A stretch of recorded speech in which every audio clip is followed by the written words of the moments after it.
so good. Guys, it was so good. So, hello and welcome back to my channel. If you're new here, my name is Toya, aka Toya Montana, and today we're going to be talking about Power, Book 2, the finale. So let's just jump right into it, because if you're a Power fan, then you know this episode had you on the edge of your seat, honey. Every single twist and turn it took had me like, what's gonna happen next? Oh my gosh, it literally jumped from action scene to action scene. We finally got to see Tommy Egan. It's been a long time since we saw our old friend.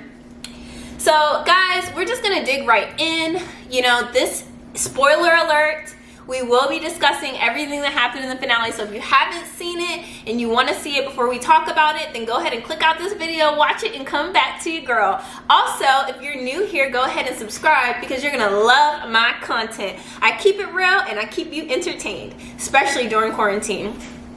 And one more thing before we hop into it, I just want to say hello again and welcome to 2021. We have all had such a crazy year, and it is just such a blessing for us to be in 2021. So I just want to tell you welcome, and I'm wishing a lot of joy and prosperity for you and your loved ones. So jumping right in. So Power literally was crazy. It started off with Monet Tejada. You know, the last episode, Drew was shot, you know, because Rico, the Kinect, came in and shot up the bar. It was like literally the craziest scene ever. Tariq saved Diana. Y'all, it was just like such a crazy episode. So that was last episode. Drew was shot. Now, I want to tell y'all something that I peeped. Me personally, I love English, I love literature, I love movies and books, because I love the writing and the construct of it all. So when the author uses things like literary devices and symbolism, it really just does it for me, you guys, and that is why I love Power. So one literary device that I thought was super cool in Power Book 2 is the naming of the characters.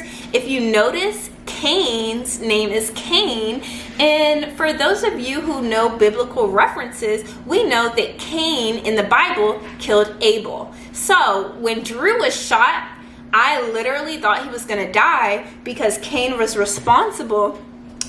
Long story short, we could backtrack if you guys don't know how Cain was responsible for that shooting, but Cain was responsible, and it basically could have resulted in Drew's death. Cain killed Abel. In the Bible, Cain and Abel were brothers. In the Bible, Cain was exiled because the Lord favored Abel's sacrifice to him.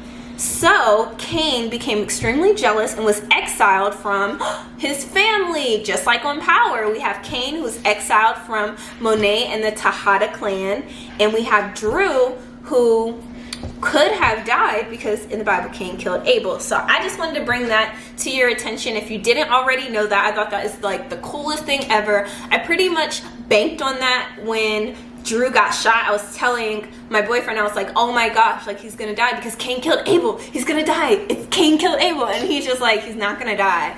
And he was right, he didn't die. So anyway, I just wanted to tell you that. Back to where we started the episode. So Monet Tejada links up with Rico, who's the Kinect. And of course, she's super mad because Rico just shot up the bar and Drew is literally fighting for his life in the hospital. The best part about this scene was when security went to pat her down, checking for her gun, she was like, do your job. She played the lady card. You know, a lot of people envy women because we have the ability to use our sass and our sexiness to our advantage. And I love how Monet Tejada was a true female boss. She used her lady shape to tell him, don't pat her too high, just do your job. And the cool thing about that was it allowed her to get to Rico the Kinect, draw her gun, and pop. And y'all, he so deserved that because, you know, he's just such a creep. It was so cringy when he came up to Monet Tejada and was like, I'm not gonna get any from you. And he was like basically sexually assaulting her. And it was just great to see a woman come back from, like, you know, that weird interaction, creep, sexual assault interaction, to shooting him and then calling him bop, bop, bop, bop. It was so good. was so good. So anyway, I love that. Let me look at my notes, guys. So much happened. Oh my gosh. So after Monet kills Rico, the Kinect, she goes to visit her husband who is in jail. And I'm gonna pull up the cast members too, guys, because some juicy stuff is going down. Ghost. But you guys, so her husband gets so mad. His name is Lorenzo Tejada, and he's so mad that she did that. And he's like, you made the wrong move. So what I picked up from that scene of Monet Tejada and Lorenzo Tejada after she killed the Kinect, what I picked up from that was that the husband said she made the decision. I'm sorry, the husband said she made the situation worse, and now she's exposed. Also, I noticed that he told her to reform the alliance with Kane. And all of this tells me is Monet is just like Kane. How dare she exile him from the family? One, because she made him the monster he is today. And two, Monet and Kane are very much alike. Monet can be hot-headed and she can make decisions based off her emotion. And Kane, we've seen him do that several times, especially when he kills Ramirez later on in this episode. And Ramirez is literally the one person who could get them out of the situation. So y'all, this episode was so juicy, I can't. So going back to that scene with Monet and Lorenzo Tejada, her husband basically asked her if she's cheating with Ramirez, which is crazy because how would he know that? Clearly Kane might have put something in her ear, and then Kane comes to mind, and Monet's like, wait a minute, Kane killed Ramirez. So she's like, I gotta go. So she goes and she confronts Kane right after that scene with Lorenzo, and she clearly finds out that he killed Ramirez. She's totally done with him. I'm surprised she didn't shoot him because she loved her some Ramirez. That's her boo on the side. So things just got really crazy this episode. Things came full circle. You know, we could see that Kane did not like his mother's relationship with Ramirez. That anger and resentment just grew and grew and grew. And then finally, what happens? Kane can't take it anymore and he kills Ramirez, the one person who could have helped the family out. We have all this hot stuff coming up. They're shooting at her bar. Then, you know, it's just so hot for Monet right now, you know. Then they have the situation on campus at Stansfield, so. All right, what else happened in this episode? So, you know, I really liked how when Monet talked to Kane, she did finally say, like, I made you this monster. She took some accountability, but what I don't like is she still kept him exiled. It's like, how can you help him? But at the same time, I know Kane is completely out of control. We all know that. But I like how she said, you know, I made you this way because every time you would mess up, I would have Ramirez come and cover for you. And I think this is a very relatable moment for any of us who are parents, because we have those moments where we realize, like, yes, I'm the parent, yes, I'm trying to make all the best decisions for my child, but yes, I'm human, yes, I make mistakes because I don't have all the facts all the time, and, you know, I'm also making decisions from a place of what I know, and a lot of times you can't do better until you know better. So I also like how Tasha had that full circle moment. She's like, dang, I did not raise Tariq and the other kids, my kids, right, and now I'm here asking Monet for Tariq's life. But we'll get into that in a second. So let's see, is there anything else I want to say about Monet, Lorenzo, and Kane? I think that's about it. But basically, every time Kane is left alone, he does something wild and he kills someone. Kane is so mentally and emotionally unstable. He is literally a liability.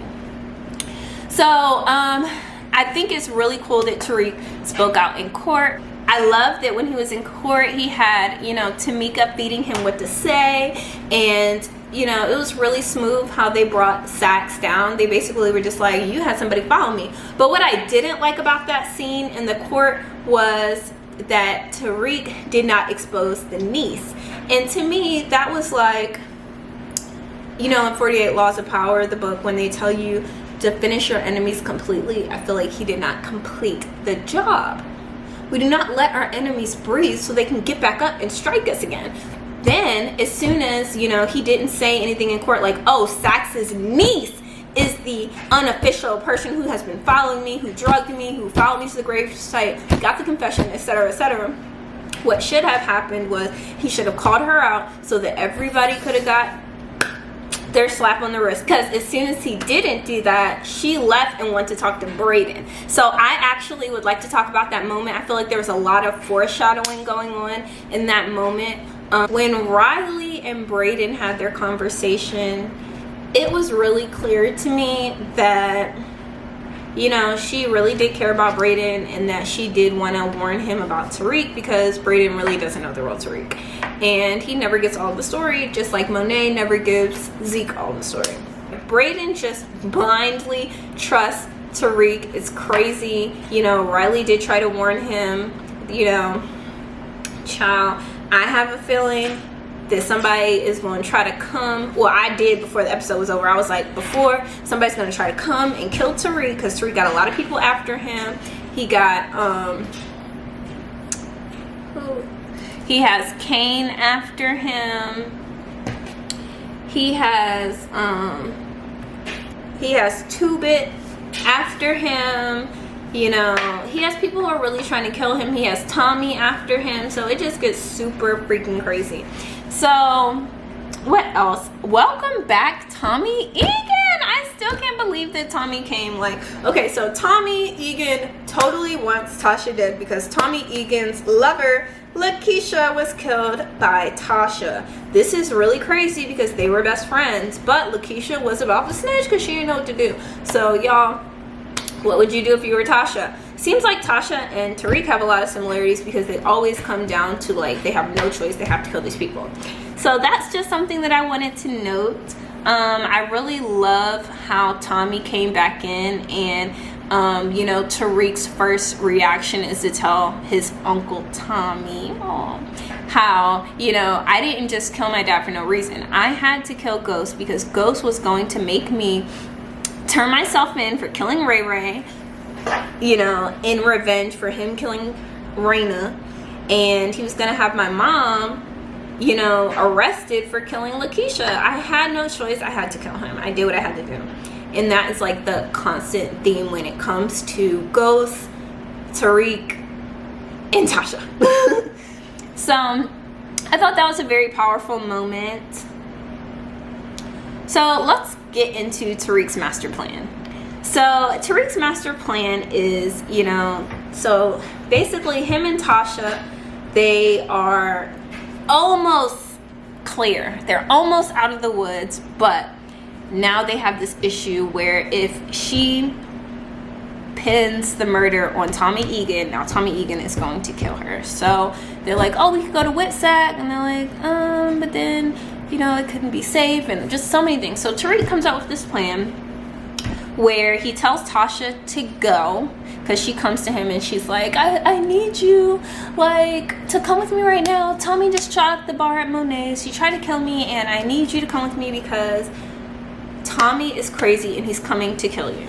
And I love the scene where Tariq looks his mother in the eyes and he says, you raised a killer. Like, I'm good. Like, she's like, Tommy's a killer. He's like, I'm a killer too. Like, sis, it's up. So I love that part. I think it's so powerful to see, you know, the mother let go. Her kid is growing up. Freaking amazing. What else happened in that scene? Okay, so, oh man, this episode was crazy. Getting into Jabari Reynolds. So Tariq hits up Jabari and says, hey, I'll go with the deal. As we know, Jabari's been stalking Tariq like a weirdo, spying him, you know, spying on him, just totally out of his lane, accusing him of sleeping with Professor Milgram. Just totally cannot with that at all. And I'm just happy that Jabari kind of got silenced, because, you know, the crazy thing was that scene where Jabari texts him and then he's like, come see me. And then Tariq gets there and he's like, I know you're a killer. I'm writing a book about your life. And just like, sir, that is not how we confront killers. Like, that man is about to finish you. So I thought that was pretty cool. I thought it was crazy. It was exciting to me to see it was exciting to me to see Tariq have to navigate that conversation. And I think that it's very important that we notice that at the end of that conversation, we had the police officer, the detective, come in and interrupt Jabari and Tariq talking about this plan where, you know, Jabari's like, I'm gonna write a book about you and I'm gonna give you the money so that you don't tell anybody, and I won't tell anybody that you're like a murderer. And so then Jabari gets interrupted by the detective, and he just writes it off and gives Tariq his number. He's like, that's the assignment. A mess. But the full circle thing about that is, because you know power will drop you a moment and then bring it full circle. When that comes full circle, I feel like it's going to be because Jabari was killed, and then they're going to say, oh, I was introduced to Tariq, you know, a day before Jabari was killed in his office. They were having a weird conversation. I had like a weird vibe about that. So I just feel like when Jabari's murder comes to the forefront at Stansfield, oh baby, it's gonna be good, because there's just so many things. Like Jabari texted Tariq and was like, oh yeah, I'm gonna bring you the money. So he had to go to the bank. There's a paper trail. He withdrew money right before he was killed. He said he was gonna meet Tariq right before he was killed. It all just, it's not looking good. It's not looking good. Now this is also Tariq's first kill in Power Book 2. So it's just really crazy, because you know Tariq was gonna kill Epiphany, but then he spared her because she said she was willing to run. That part stressed me out, because Epiphany, my boo, I like her. Also, let's see what else happened. So when Tariq finally gets his little plan together, he realizes that he has to convince his Uncle Tommy not to kill Tasha, but he knows that his Uncle Tommy's still going to try to kill Tasha afterwards. So he comes up with this little plan, and he's like, okay, so Tasha's going to be bait because the police are looking for you and you're looking for Tasha. So you chase Tasha, the police will chase you, and we will fake your death. So when Tommy's car blew up, I literally thought he was dead. I was like, oh my God. And my boyfriend was like, girl, he definitely not dead. And I was like, what? And then we find out that it was a plan of Tariq's to fake Tommy's death so that Tommy could be off the hook and so could Tasha. But then his plan, of course, he knows that Tommy still don't trust him. So Tommy was like, oh yeah, we're gonna do that plan. And then he pops up at the gravesite and tries to kill Tariq. But Tariq had a ram in the bush, another biblical reference. And Monet Husband comes out, has the gun held to Tommy's head, and that's like the craziest moment, and that's basically how the scene ends. But y'all, that was just so crazy.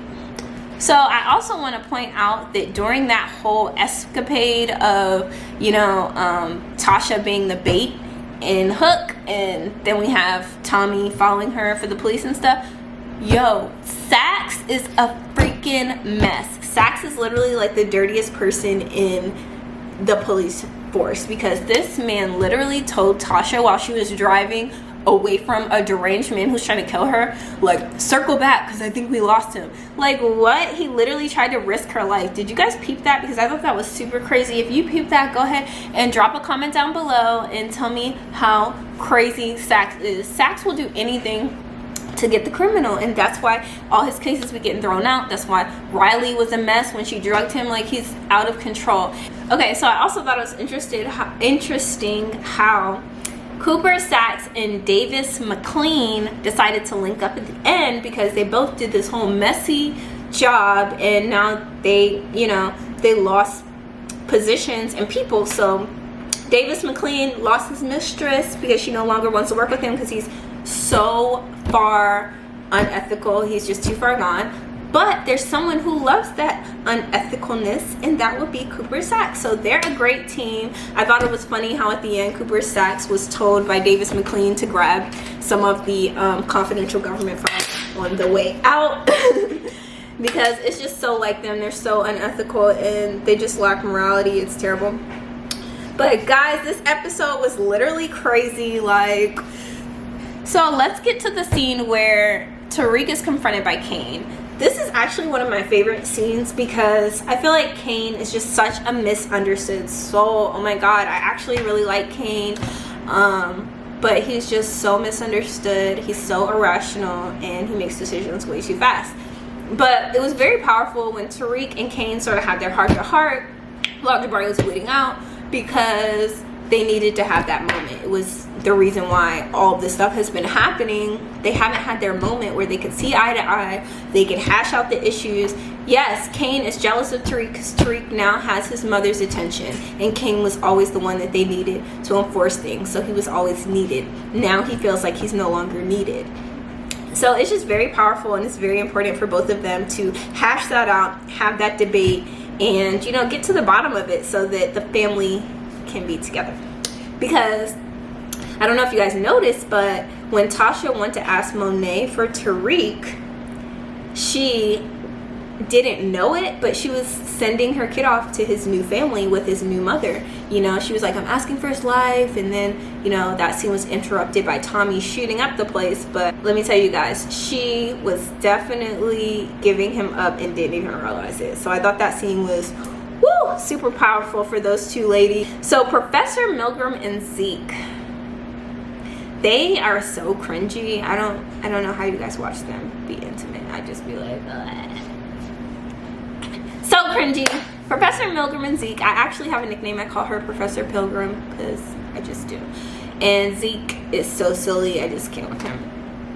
But like, they're still sleeping together, but the question I have now is, will Professor Milgram support and be loyal to Zeke and the Tejada clan, or will she now be loyal to Jabari, because Jabari is now dead and she really did love him. We know that she loved him, and she still probably do. And now that he passed away, will she continue with the nonsense with the Tejadas, even though she's really not feeling Zeke like that? At least I don't think so. Or will she investigate what happened to Jabari and then become an enemy of the Tejada clan? Comment your predictions down below. So guys, it just gets really crazy. So I really want to know if Professor Milgram is going to fight to see how Jabari was killed, and if she's going to continue to keep quiet. But I did notice some chemistry between Professor Milgram and the detective, and I thought that was very interesting, you know. And Jabari was kind of in the way, blocking that, but now he's out the way. Will her and the detective start sleeping together? Because Professor Milgram, if you remember back a few episodes, I think she has like a disorder where she is like addicted to sex or something. So that's gonna be interesting. And let's see, I really want to know how the campus will react to Jabari's death, especially, you know, Tariq's little boo, the little bougie light skin one, played by Paige Hurd. I really want to see how she's going to react. Okay, so I also like how at the end of the episode, Monet learns that Tariq definitely killed Ghost, and she's like, so you did kill your father? And she's like, come on, the family's waiting. And I love that because, you know, she learns his biggest, deepest, darkest secret, and she does a great job of saying, I still love you regardless of, you know, that grimy secret that you're holding. And you know, the family's waiting. You're family now. Come on with the family. And I thought that was the most powerful thing ever. I loved it because Tariq has just been wanting to be with a family that understands him. He's just been going through so much, and even when he killed Jabari, you know, he's like, you gave me no choice. Why did you follow me? Why were you spying on me? Why you wanted to write this stupid book? Yeah, you made me do this. And it's just so telling of what Tariq has gone through his entire life. You're making me do this because you're trying to hurt me, and I'm trying to protect my family. I'm trying to protect my family. And woo! I mean, this episode really set us up for season 2. I really liked it, especially the Jabari's death. That really shook me. I was so happy to see Tommy Egan, hear his voice again, his tough self. And I'm really interested to see where all this goes. I think that Paige Hurd, or Lauren from school at Stansfield, I think she's definitely going to piece it together when Jabari, when they find out that Jabari is dead, her professor. I think that Carrie is also going to have a cow. And I also think that Zeke he's a loose end, and I hope that Monet doesn't feel like she has to put him down. I wonder if this is the end of seeing Tasha and Tommy Egan. You know, will we see them again? I hate that Yaz had no parents, no personality, no development. Like, every episode she has, like, I swear her lines say, like, stare at tree for 30 minutes. Say mommy when you see Tasha. Like, Yaz has no development. Why are you guys doing that? But hey, you writers have your own reasons for doing things, so I can respect that. I still predict that Brayden will be hurt because of Tariq. Tariq hurts everyone he loves. He says that all the time if you pay attention. Guys, I'm not gonna keep you. I hope you really enjoyed this Power recap. This is my first time doing a recap for Power, but if you enjoyed it, please let me know by giving this video a huge thumbs up and subscribing to my channel. Definitely comment below, because I will be commenting back to hear what you guys have as far as predictions and how you feel the episode went. And I can't wait until it comes back, because I will be back giving you guys another review. So have a wonderful day or night, depending on where you are. And thank you so much for watching me. Bye, guys.